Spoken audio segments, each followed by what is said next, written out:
ഏത് ബിസിനസിന്റെ അകത്തും പലപ്പോഴും നമ്മൾ നോക്കുമ്പോൾ നമ്മൾ ഒരു ഓഡിറ്ററോ ഇൻകം ടാക്സ് ആര് വന്ന് പരിശോധിച്ചാലും അവിടെ ഇവിടെ ചെറിയ പുറത്തേക്കേട് അവിടെ ഇവിടെ കാണും, മനസ്സിലല്ലേ? ഇപ്പൊ ഡെലിബറേറ്റ് ആവണമെന്നില്ല, ചിലപ്പോൾ ഡെലിബറേറ്റ് ആയിരിക്കും, നോൺ ഡെലിബറേറ്റ് ആയിരിക്കും, ഒക്കെ ആയിരിക്കും.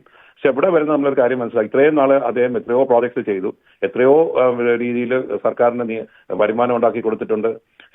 പല രീതിയിലും സർക്കാർ ഇത്രയും നാൾ ചെയ്ത പല നല്ല ദുബായിൽ ഏറ്റവും നല്ല ഹൗസിംഗ് ഒരു കോംപ്ലക്സിൽ ദുബായ് സിറ്റിയിലാണ് താമസിക്കുന്നത്. അപ്പൊ അങ്ങനെയുള്ള ഒരു സ്ഥലത്തൊക്കെ താമസിക്കുന്ന ഏറ്റവും നല്ല എക്സ്പെൻസീവ് പ്ലേസ് താമസിക്കുന്ന ആള്. അപ്പൊ അവിടെ ദുബായ് താമസിക്കണമെങ്കിൽ അവിടെ ബിസിനസ്സും പല കാര്യങ്ങളും കാണും. അപ്പൊ ഇവിടെ വരുമ്പോൾ നമ്മൾ മനസ്സിലാക്കേണ്ടത്, നമ്മൾ ഈ ഒരു റിയൽ എസ്റ്റേറ്റ് ഫീൽഡ് എന്ന് പറയുന്നത് പലപ്പോഴും വരുന്ന പ്രോബ്ലം ചില കാര്യത്തിനൊന്നും ക്ലാരിറ്റി കാണത്തില്ല. അപ്പൊ ഇതൊക്കെ വന്നിട്ട് ഒരു ഇ ഡി റെയ്ഡ് ഒക്കെ വന്ന് നമ്മൾ അതിനെടുത്ത് പൊക്കി അതിനെ വലിയ രീതിയിൽ സ്ക്രൂട്ടനൈസ് ചെയ്യുമ്പോൾ അതിന് വരുന്ന ടെൻഷൻ ലെവൽസ് എന്ന് പറഞ്ഞാൽ ചിലപ്പോൾ എല്ലാവർക്കും താങ്ങാൻ പറ്റുന്ന വരില്ല.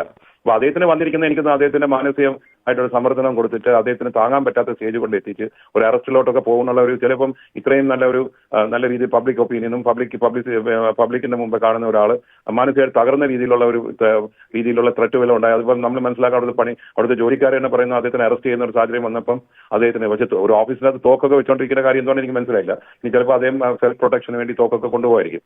പക്ഷെ എന്നാലും അങ്ങനെ ഒരു സാഹചര്യം വന്നപ്പം അദ്ദേഹത്തിന് താങ്ങാൻ പറ്റാത്തൊരു സാഹചര്യം വരുമ്പോൾ സ്വന്തമായിട്ട് വെടിവെച്ച് മരിക്കുന്ന നല്ലൊരു കാര്യമല്ല. അദ്ദേഹത്തിന് നല്ല രീതിയിൽ ബിസിനസ് ചെയ്ത് വരുന്ന ഒരാളായിട്ട് ഞാൻ കണ്ടിട്ടുള്ളത്. പിന്നെ അദ്ദേഹത്തിന് ഇരിക്കുന്ന ഒരു ഇമേജ് ഉണ്ട്, കോൺഫിഡന്റ് റോയ് എന്ന് പറയുന്ന പുതിയ ഒരു ബ്രാൻഡ് ഇക്വിറ്റി ഉള്ള ഒരാളാണ്.